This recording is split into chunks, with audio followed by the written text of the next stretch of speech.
অনেক দিন ধরে ভাবছিলাম মাছের একটা অন্যরকম কিছু যেটা টেস্টিও হবে আর খুব ইজিও হবে আপনাদের কাছে নিয়ে আসি। তাই আজকে নিয়ে আসলাম পোনা মাছের টমেটো ধনেপাতা দিয়ে ঝাল। তো তার জন্য এখানে আমি টমেটোগুলোকে স্লাইস করে কেটে নিচ্ছি।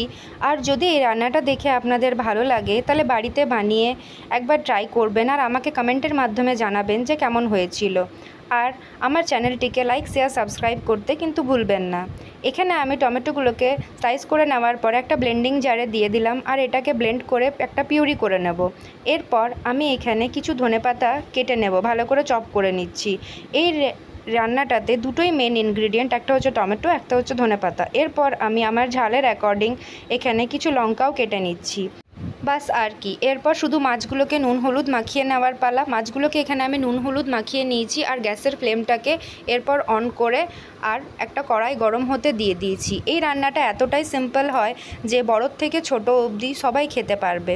তো এখানে কড়াইটা গরম হয়ে গেলে আমি তেল দিয়ে দিলাম, সর্ষের তেল। আর সর্ষের তেল গরম হয়ে গেলে এটাকে ভালো করে চারদিকে স্প্রেড করে নেব। এরপর আমি একে একে মাছগুলোকে দিয়ে দেব কড়াইয়ে।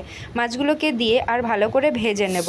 এখানে আমি মাছটা খুব বেশি ভাজি না, আপনারা চাইলে এটা কড়া করেও ভাজতে পারেন, বাট আমি এখানে একটু নরম করেই ভাজি।